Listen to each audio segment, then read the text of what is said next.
안녕하세요. 저는 저를 힘들게 하는 시모와 남편에게 모든 것을 그대로 돌려주고 온 30대 후반 여성입니다. 남자 하나 잘못 만나 제 인생 나락갈 뻔했던 일을 겪고 나니 사연글을 쓰지 않을 수가 없었네요. 제 직업은 은행원입니다. 저는 어릴 때 항상 부족하게 컸어요.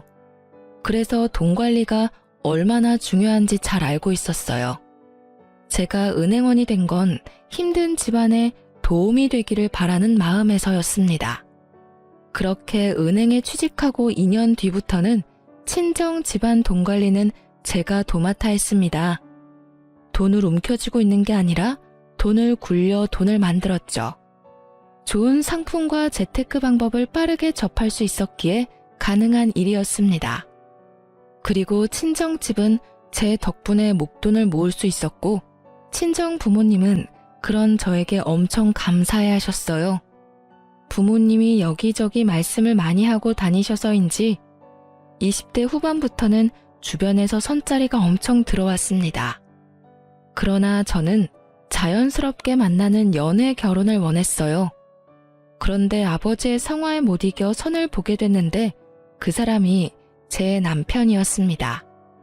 아버지가 그렇게 해보라고 한 이유가 있었는데요. 바로 시부 될 분이 아버지와 건너 아는 분이었는데 동네에서 아는 사람은 다 아는 알부자였기 때문이었어요.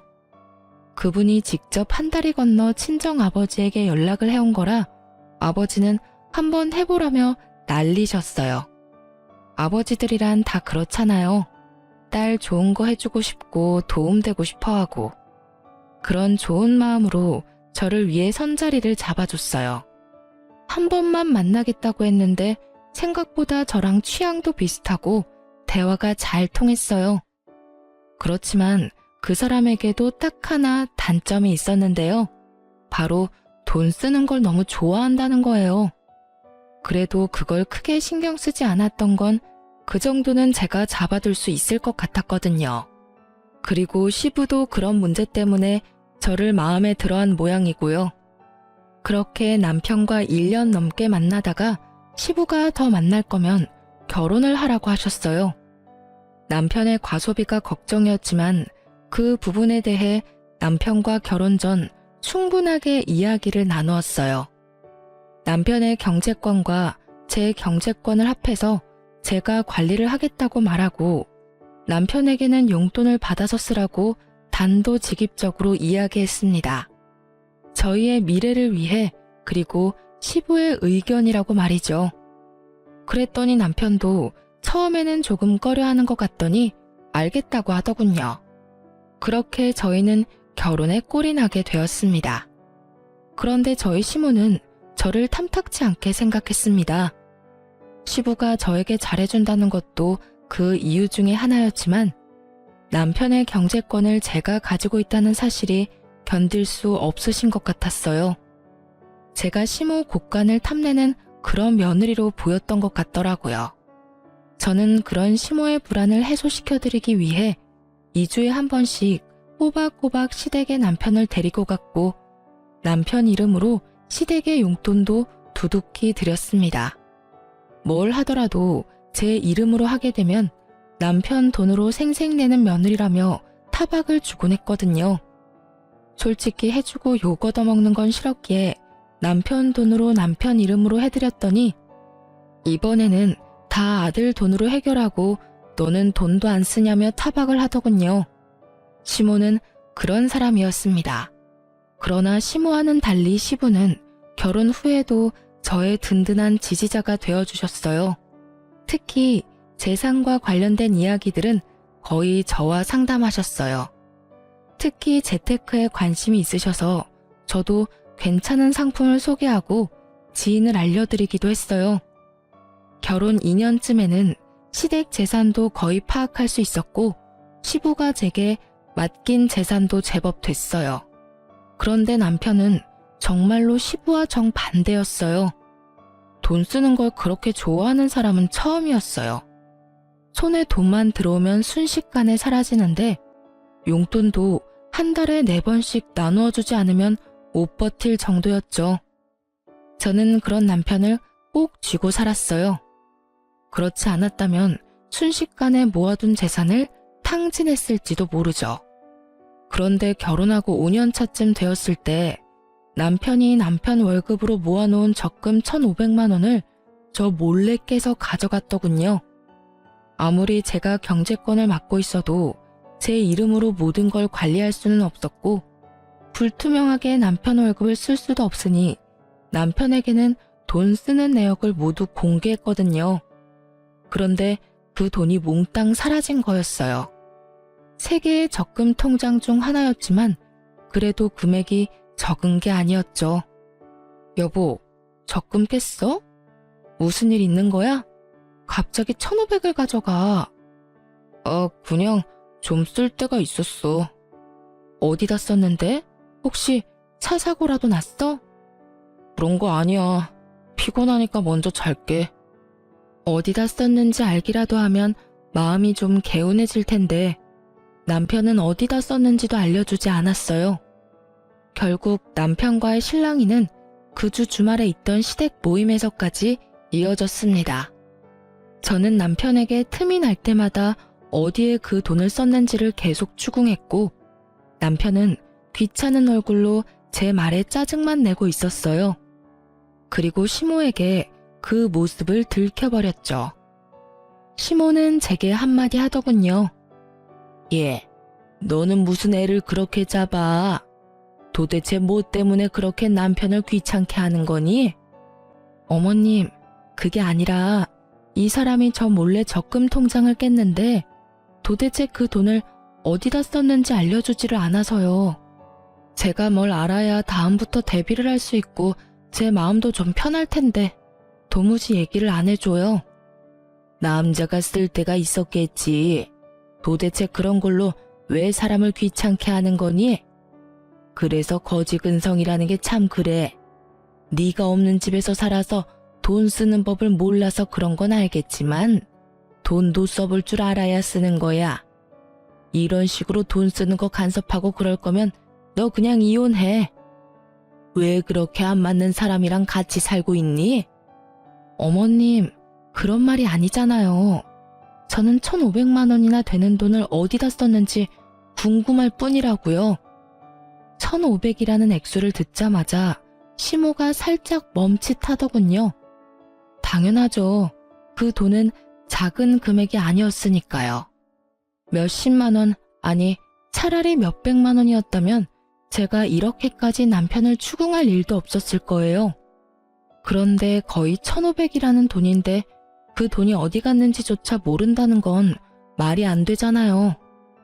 남편이 뭔가를 샀으면 집안에 물건을 산 흔적이라도 있을 텐데 그런 것조차 없었으니까요.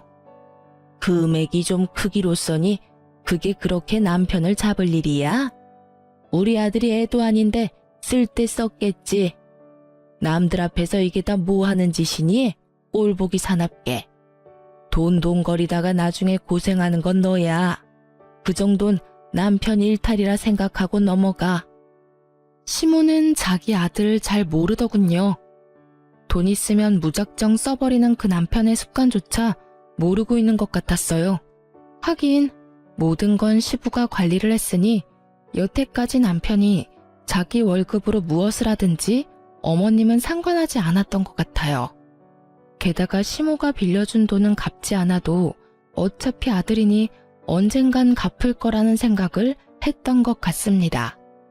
저는 시모에게 남편의 상태에 대해 정확히 알려야겠다는 생각을 했습니다.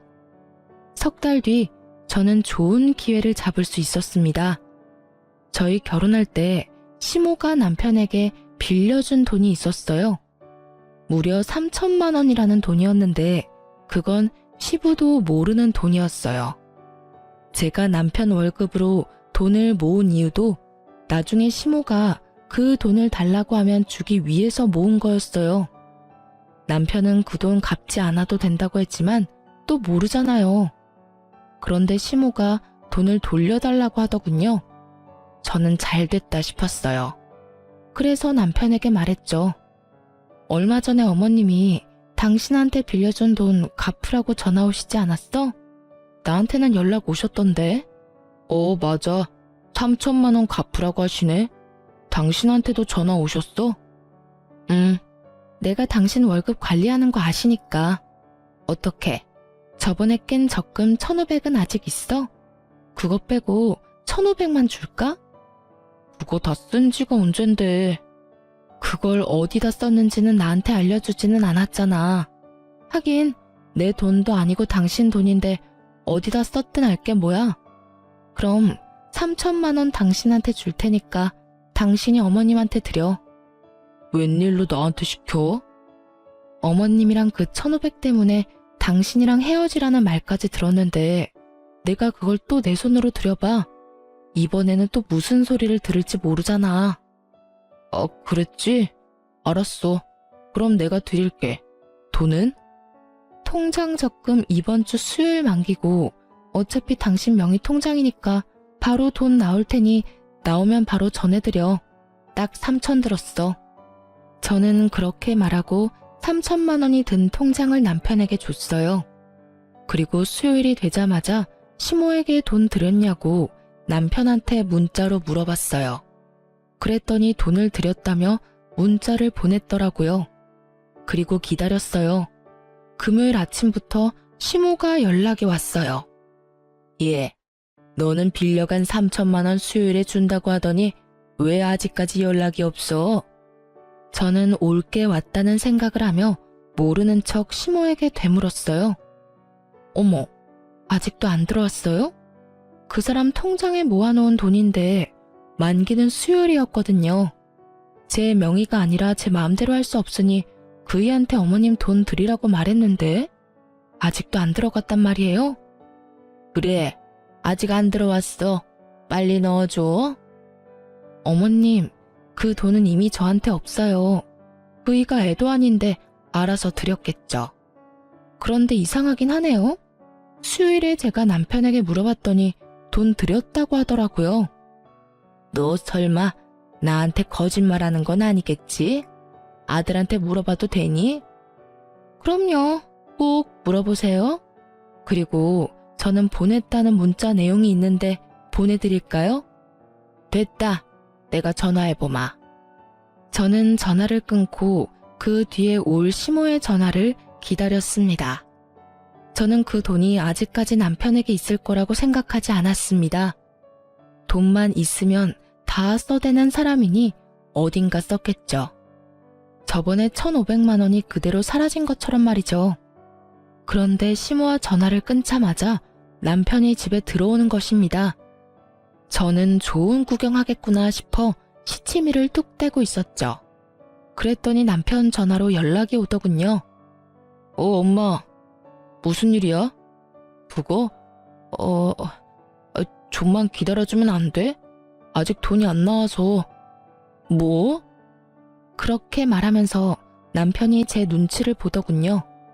저는 왜 그러냐는 눈빛으로 남편을 바라보았습니다. 남편이 한숨을 푹 내쉬더니 말하더군요. 혹시 오늘 엄마 전화 받았어? 전화 받았어. 나한테 돈 내놓으라고 하시길래 당신한테 말씀하라고 얘기했어. 왜 돈이 안 들어왔대? 당신 돈 드렸다고 했잖아. 그게 혹시 적금 해놓은 거 더 있어? 그런 게 어딨어? 당신이 1,500 그때 가져다 쓰고 이번에 남은 게 마지막이야. 이제 더 이상 모아놓은 돈도 없어. 왜 그러는 건데? 어머님이 대체 왜 전화하셨는데? 아무것도 아니야. 그런데 아무것도 아니라는 남편의 말과는 달리 시모는 제게 전화를 했어요. 그래서 저는 남편 앞에서 스피커폰으로 전화를 받았죠. 네, 어머님. 무슨 일로 전화하셨어요? 그이한테 전화는 해보셨어요? 너 도대체 중간에서 무슨 짓을 한 거야? 왜 애가 돈이 없다 그래? 만기가 다 됐다면서. 그런데 왜 아들이 돈이 안 나온다고 하는 거냐고. 이상하네요. 지금 그이랑 같이 있는데. 그이한테 다시 한번 물어보시겠어요? 제 말에 남편이 난처한 표정을 짓더군요. 거짓말을 하려고 했는데 딱 들킨 거죠. 당신 어머님한테 돈 안 드렸어? 무슨 일이야? 만기 수요일이라고 내가 말했잖아. 그게... 엄마, 내가 나중에 준다고 얘기했잖아요. 왜 전화까지 해서 이 난리야? 설마 너 그 돈 다 쓴 거니? 3천만 원이나 되는 큰 돈을? 그러면 남아있는 거라도 내놔. 남편이 잠시 망설이더니 좀만 기다려줘 라고 말하더군요. 야, 너 진짜로 다 쓴 거야? 너 도대체 뭐 하고 다니는 건데? 너 그게 어떤 돈인 줄 알고 쓴 거야? 그냥 준 거라고 생각하면 되잖아. 결혼할 때 부모님이 도와주는 집도 많은데 그런 거라고 생각해. 왜 그걸 악착같이 다 받으려고 해? 너 그걸 지금 말이라고 하니? 우리가 너 결혼할 때 해준 게 얼마나 많은데. 지금 너희 살고 있는 집도 너희 아버지 명의로 된 아파트잖아. 결혼할 때 돈 없이 결혼한 주제에 엄마한테 빌려간 돈까지 지금 네가 다 써버렸다. 이 말이니? 결국 남편과 시모는 서로 탓을 하며 싸우기 시작했고, 남편은 배째라는 식으로 담담하게 시모의 말에 별거 아니라는 듯 말하더군요. 결국 자신의 잔소리가 아들에게 통하지 않았다는 것을 안 시모가 먼저 전화를 끊었습니다. 당신은 도대체 그 돈 다 어디다 쓴 거야? 저번에는 그냥 넘어갔지만 이번에는 그냥 못 넘어가. 나한테 이야기 안 해주면 나 이번 일 아버님한테 말할 거야. 아버지한테는 얘기하지 마. 내가 곧 다 설명할게. 나도 그냥 막 쓴 거 아니야. 당신한테 충분히 설명할 수 있으니까 몇 개월만 기다려줘. 몇 달만 지나면 말할 수 없는 일도 말할 수 있게 되나요? 그렇지만 말을 해준다니 기다려보기로 했습니다. 하긴 그 사람 말대로 그 돈이 제 돈인가요? 본인 돈이지. 잠시 동안의 평화가 지속되었습니다. 그러나 그것도 몇 달 가지 않더군요. 시부가 그 사건에 대해 알게 되었거든요. 시모가 시부가 있는 곳에서 절대로 남편에게 돈을 달라고 말하지 않은 이유는 시부 때문이었는데, 시댁 이사를 하려던 도중에 드러나게 됐어요. 하루는 시부에게 연락을 받아 시댁으로 향하고 있었습니다. 시댁에서 부르는 일이 많지 않았는데 시부가 부른다니 약간 걱정이 되기도 했습니다. 웬만하면 잘 부르시지 않고 볼 일이 있어도 밖에서 보는 걸 더 좋아하시는 분이셨거든요. 제가 갔더니 발등에 불이 떨어진 건지 침울한 표정의 시모와 화가 잔뜩 나 얼굴이 붉어진 시부의 모습이 보였습니다. 야, 너 엄마한테 받은 돈 어디 갔어? 시부의 그 말에 남편이 뚱한 표정으로 대답했습니다. 아버지가 그걸 왜 물어요? 엄마가 빌려준 건데. 저희끼리 알아서 할게요. 너 그게 도대체 어떤 돈인지 알고는 있냐? 그 돈, 네 엄마가 우리 집 담보로 대출받은 돈이라고. 너 대체 그 돈을 다 어디다 썼어? 그제야 남편의 표정이 하얗게 질리기 시작했습니다. 시모의 얼굴이 하얗게 질린 것도 그제야 이해가 갔죠.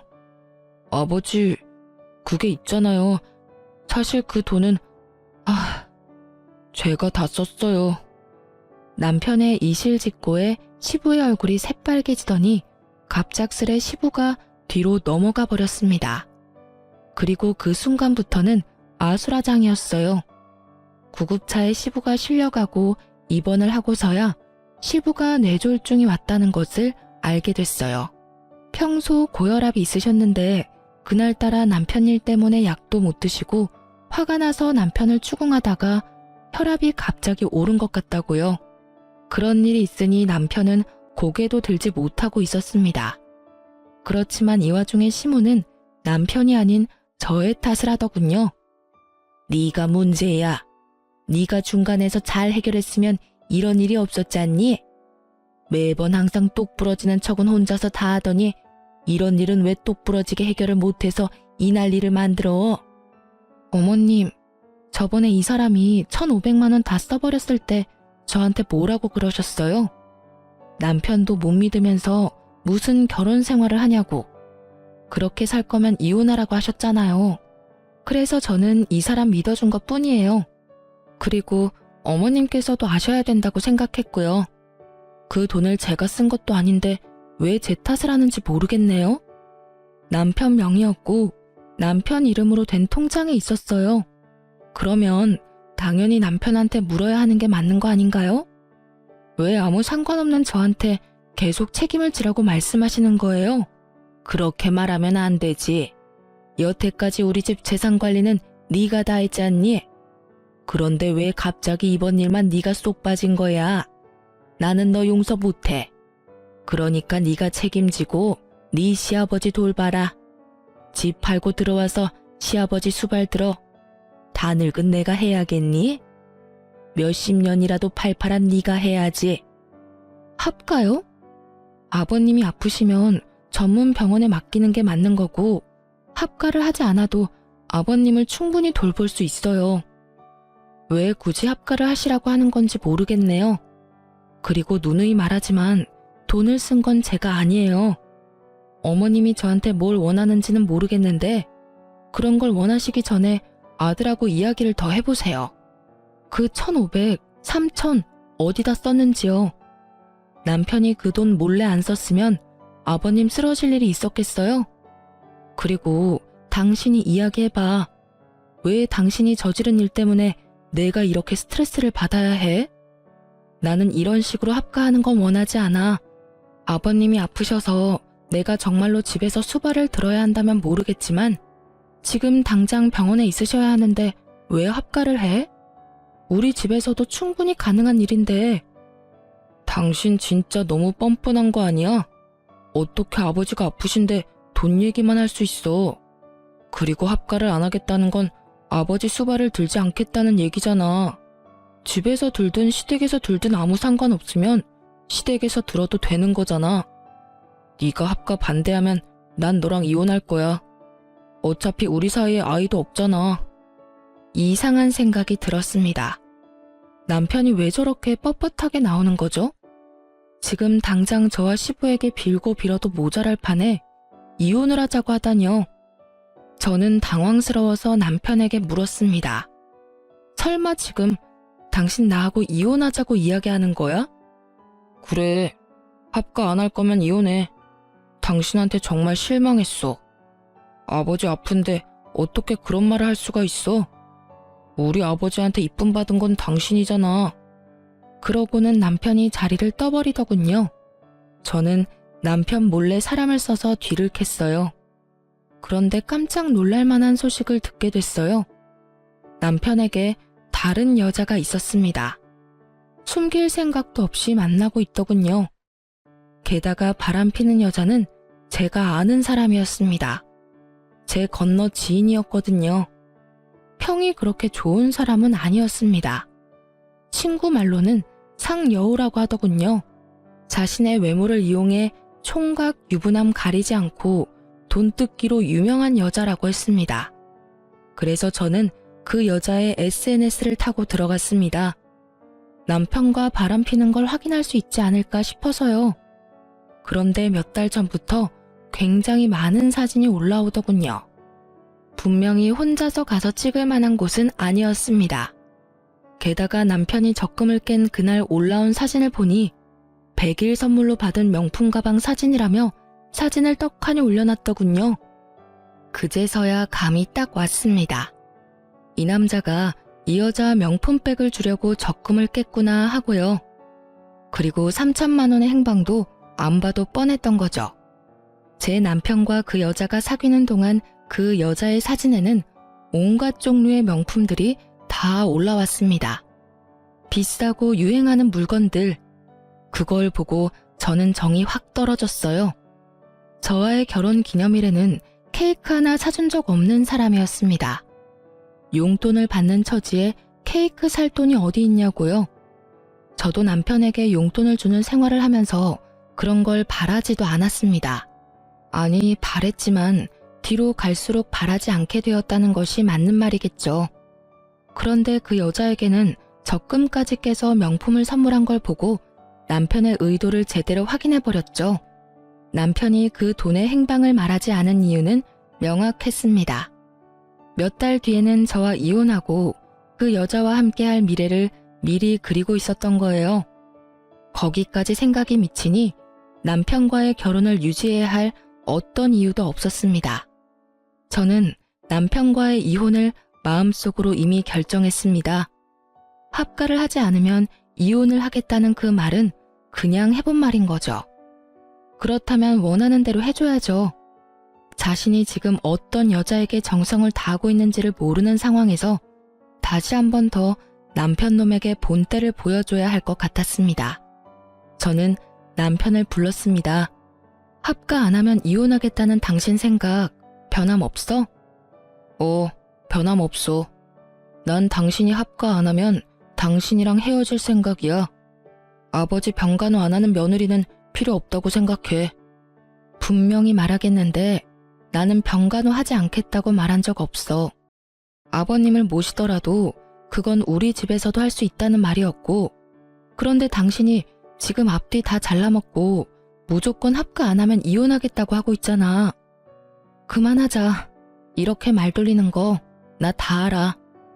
제 말에 남편 놈이 흠칫하더군요. 당신이 왜 이혼하자고 하는지 다 안다고. 당신 바람 피고 있잖아. 나 몰래. 그래놓고 정말 웃기다. 아버님 핑계대면서 이혼하자고 하는 거야? 차라리 솔직하게 말하지 그랬어. 다른 여자랑 같이 있고 싶으니까 이혼하자고. 무슨 말이야. 내가 무슨 바람을 피워? 바람 안 핀 걸로 하고 싶니? 그러면 그렇게 해. 어머님한테는 말하지 않을게. 그렇지만 나는 내가 유책 배우자로 이혼할 생각은 전혀 없어. 변호사 사서 소송할 거고 당신이 나를 이용하도록 놔두지는 않을 거야. 어머님한테 말하는 건 당신한테 맡길게. 그리고 제 말을 듣던 남편은 웬 떡이냐 싶은 표정으로 웃고 있더군요. 하긴 쉽게 이혼해주는 것 같아서 기분이 좋았겠죠. 하지만 저는 쉽게 이혼해줄 생각은 전혀 없었습니다. 그리고 이혼 소식을 시모가 들었는지 저에게 전화가 왔더군요. 너 이러는 거 아니다. 네 시아버지 아파서 누워 계시는데 어떻게 지금 이 상황에 이혼을 이야기하니? 너 설마 아버지 수발 들기 싫어서 이혼하자고 하는 거니? 그런 거 아니고 이혼은 그 사람이 먼저 이야기를 했고 저는 합가를 들지 않아도 아버님 수발을 들겠다고 분명히 말했어요. 그거를 받아들이지 않은 건 남편이고요.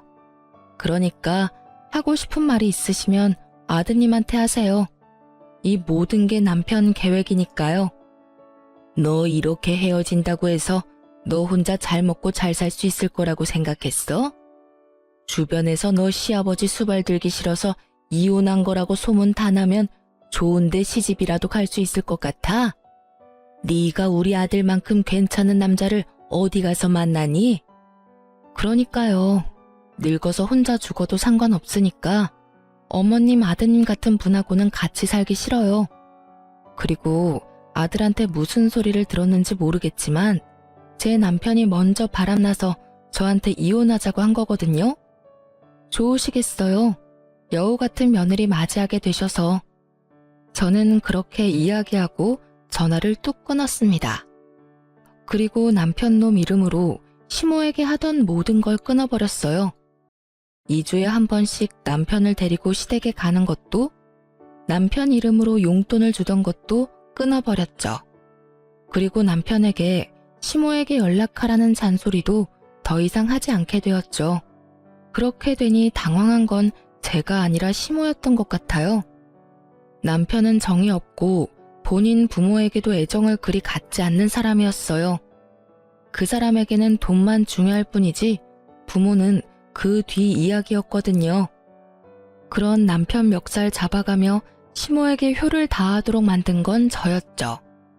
그런데 한순간에 다 사라졌으니 시모 입장에서는 아들이 갑자기 변해버렸다는 생각밖에 들지 않았을 거예요. 그리고 저는 이혼 소송을 하면서 상대방 여성에게 상간녀 위자료 소송까지 했습니다. 아시잖아요. 상간녀 소송하면 남자 쪽에서 다 내주는 거. 결국은 남편도 그렇게 한 것 같더라고요. 그 여자에게 빠져서 시모에게 주던 돈도 그 여자한테 주고 시모에게 매주 가던 것도 그 여자에게 가고 제가 모아뒀던 돈으로 그 여자에게 차까지 선물했더군요. 그것을 알게 된 것은 그 여자의 SNS에서였습니다. 제가 이혼을 선언하고 난 뒤부터 그 여자 SNS에는 남편에게 받은 선물들로 가득 차더군요. 그리고 남편 놈의 얼굴도 같이 찍혀 나오기 시작했죠. 아주 당당하고 자신감 있는 상간녀의 행보였습니다. 제가 할 복수는 간단했습니다. 저는 이혼 판결 떨어지기 직전에 제가 담당하고 있던 시부의 재산 관리에 대해 남편에게 알려줬습니다. 특히 시부가 특별히 관리하던 부동산 같은 경우에도 남편에게 다 알려줬어요. 모든 것이 시부 명의로 되어 있는 재산들이 있기 때문에 저는 이혼 전 남편에게 모든 것을 돌려준다는 명목하에 시부 재산과 관련된 것도 남편에게 다 알려준 거였어요. 제가 남편에게 그 목록을 알려주었을 때 남편은 눈이 확 커지더군요. 이게 다 뭐야? 이거 아버님이 나한테 관리하라고 했던 재산 목록들이야. 아버님 명의로 되어 있으니까 내가 가지고 있어봤자 아무 소용없고 어차피 당신과 나 이혼할 건데 이런 거 가지고 있다가 이혼할 때 또 무슨 소리 들을지 모르니 깨끗하게 다 당신한테 돌려주는 거야.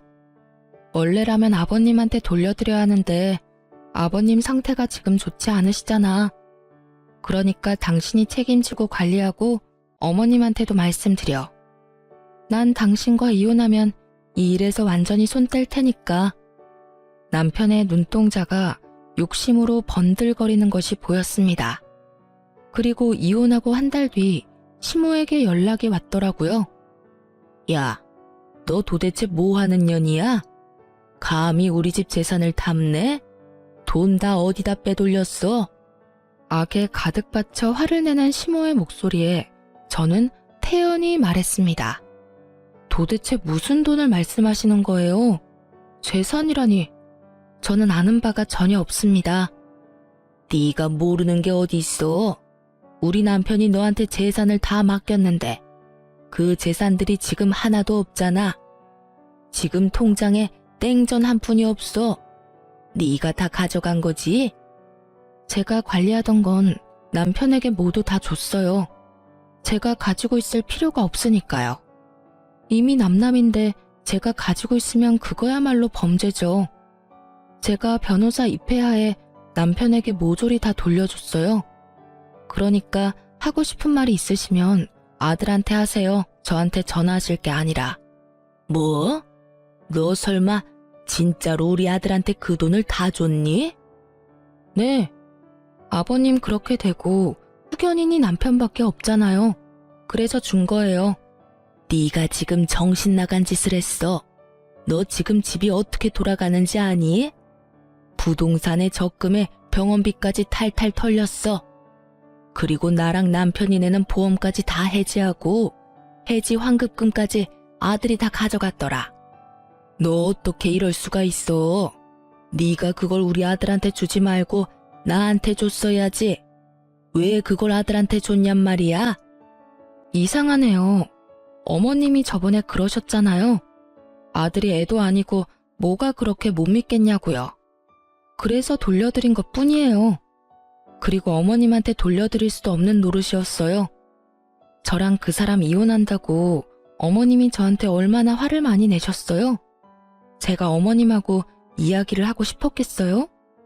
너 설마 우리한테 엿먹이려고 지금 이런 짓 하는 거니? 너 우리 돈 다 털리라고 아들한테 돈 쥐어준 거야? 어머님, 아들을 좀 믿으세요. 항상 저한테 하시던 말씀이었잖아요. 아드님이 뭐 별다른 짓 했겠어요? 알아서 잘 썼겠죠. 필요한 곳에.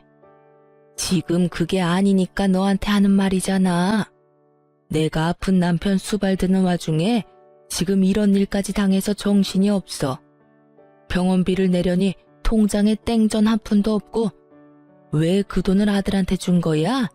아, 내가 못 살아.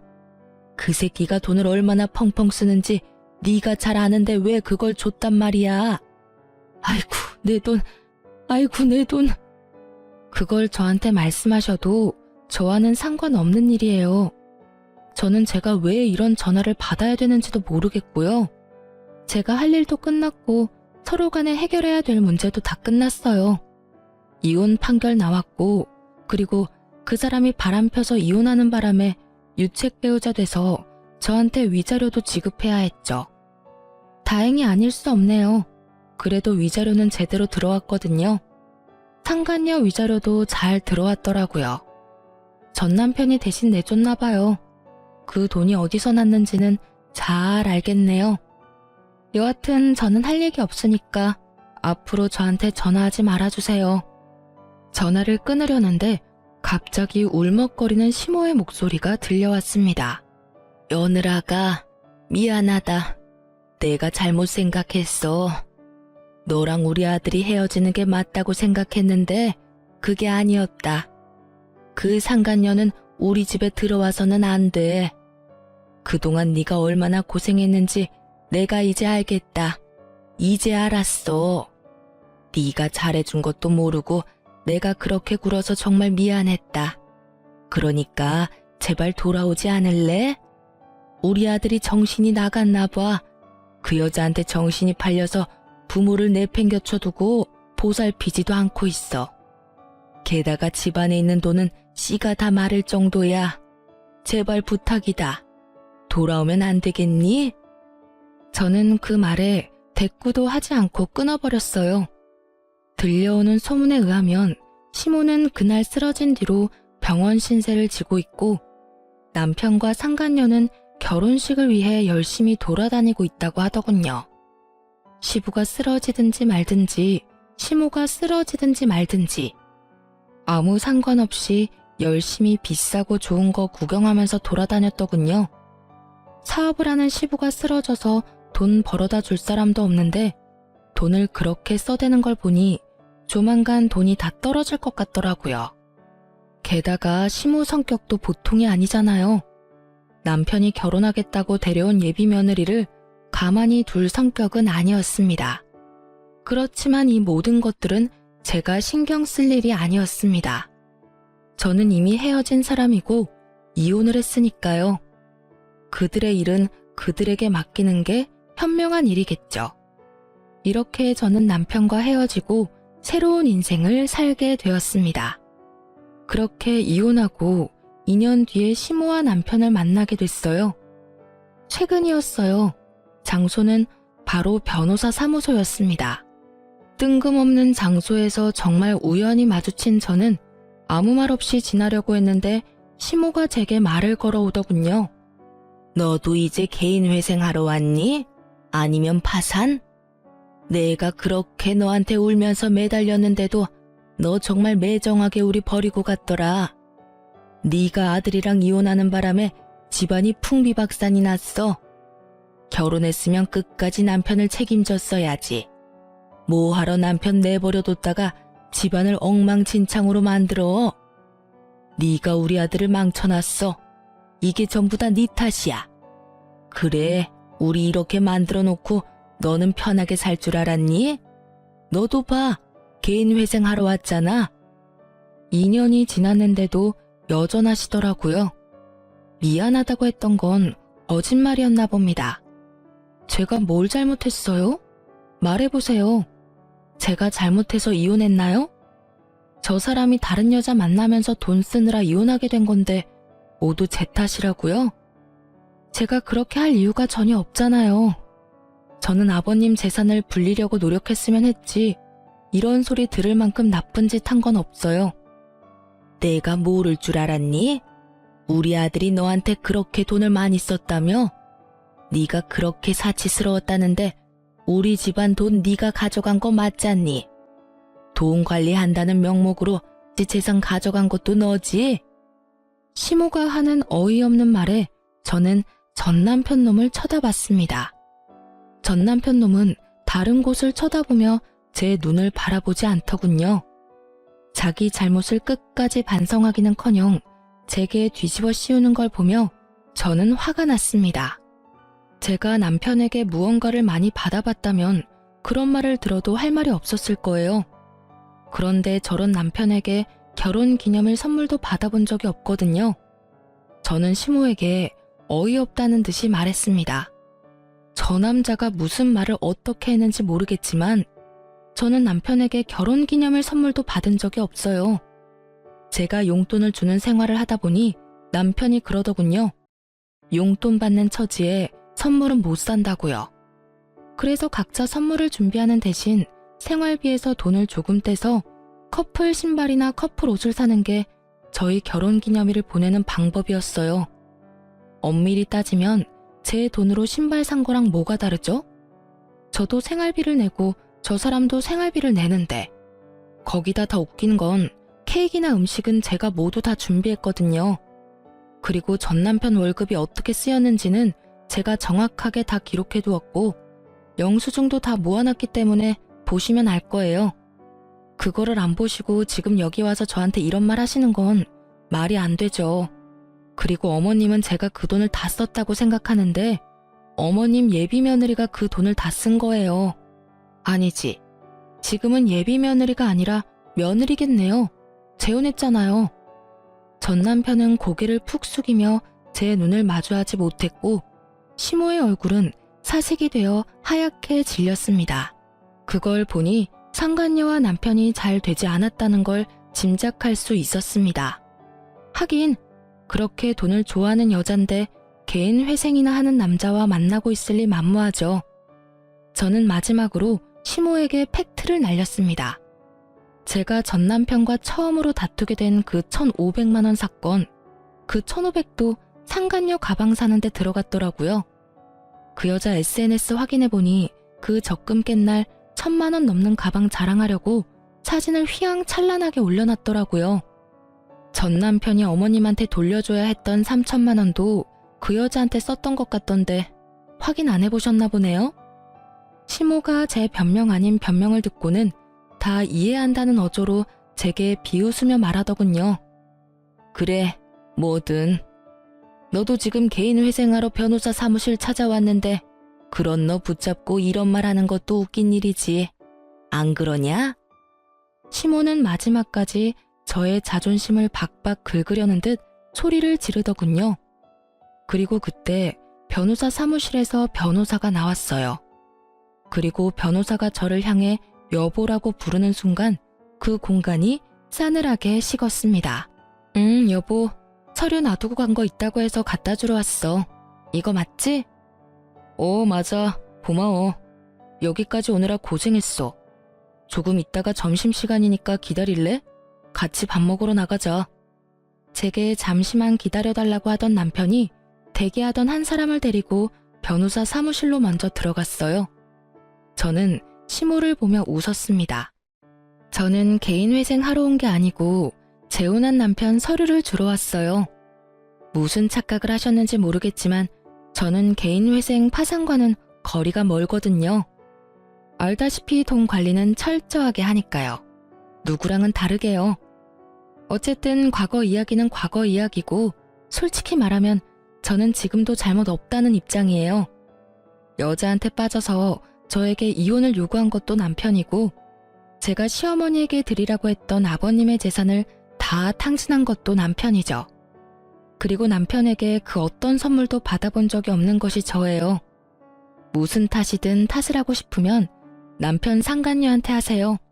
얼마나 되는 돈을 탕진했든 그 여자가 다 가져간 거니까. 그렇게 말하고 뒤돌아 나가려던 제가 한마디 더 붙였어요. 아참, 그리고 저희 남편 실력 좋거든요. 그러니까 상담 잘하고 가세요. 2년 만에 재산 탕진한 거 보니까 참 딱하기는 하네요. 하늘이 무너져도 솟아날 구멍은 있다니 이야기 잘하고 상담 잘 받고 가세요. 그렇게 이야기하고 조금 뒤 남편이 사무실에서 나오면서 제 손을 잡았습니다. 상담이 많이 밀려서 미안해. 식사는 뭘로 할래? 뱃속에 있는 우리 아이는 뭘 좋아할까? 아이가 좋아할 만한 것으로 먹을까? 지금 우리 아이는 한식이 너무 먹고 싶대. 우리 맛있는 한정식 먹으러 갈까? 그래, 우리 여왕님이랑 우리 공주님이 원하는 건 뭐든 들어줘야지. 다정다감한 남편 덕분에 의도치 않게 금술 좋은 부부 모습을 보여주었더니 절 쳐다보는 표정에 부러움과 시기가 가득하더군요. 게다가 전 남편과 사이에는 가지지 못했던 아이까지 가지고 있으니 시모의 얼굴에는 짜증이 한가득이었습니다. 그러나 부끄러워서였는지 얼굴이 뻘겋게 돼서는 나중에 다시 오겠다며 나가버리더군요. 도망가는 두 사람의 모습을 보니 참으로 웃겼습니다. 상간녀가 없는 걸 보니 두 사람은 이미 찢어진 것처럼 보였어요. 나중에 들어보니 전 남편이 개털된 걸 알고 상간녀가 애저녁에 손절했더군요. 결혼하겠다며 드레스며 예식장이며 다 돌아다녀 놓고는 원하는 걸 얻지 못하니 순식간에 헤어졌더라고요. 그렇지만 상간녀도 이번에는 그 일에 대한 대가를 확실히 받았더라고요. 제 말을 들었던 시모가 상간녀를 쫓아다니며 아들이 준 돈 다 내놓으라며 가는 곳곳마다 따라다니며 괴롭혔다고 하더라고요. 결국 버티다 못한 상간녀가 전 남편에게 받은 물건들 중에 몇 가지를 되돌려줬다고 하더군요. 하지만 이미 중고가 된 상품들이었고 다시 되파는 것도 손해를 보는 것이었기 때문에 잃어버린 돈만큼 돌려받지는 못했다고 해요. 전 남편과 시모는 남편 사무소 앞에서 한바탕 싸운 모양이었습니다. 남편 회사 직원이 나중에 이야기를 해주더군요. 시모가 전 남편에게 너 때문에 우리 집안 돈의 씨가 말랐다며 너 어떻게 책임질 거냐고 아주 난리가 났다고 하더랍니다. 어디 가서 그런 여우 같은 여자한테 걸려가지고 잘 살고 있는 마누라를 내쫓아서 집을 상태로 만들었냐며 전 남편을 너덜너덜하게 만들었다고 하더군요. 그렇지만 전 남편도 참지만은 않았다고 해요. 이혼한다고 했을 때 좋아했던 건 엄마가 아니냐며 둘이서 또 그 앞에서 치고받고 싸우느라 한동안 통행에 방해가 됐을 정도라고 합니다. 그 이야기를 들으면서 둘 다 참 똑같은 사람이다 라는 생각을 했네요. 자기들이 뿌린 대로 거뒀을 뿐인데 둘 다 잘못했음에도 불구하고 서로 남탓만 하고 있으니까요. 저는 그런 사람들과 일찌감치 잘 헤어지고 새로운 남자와 잘 살고 있습니다.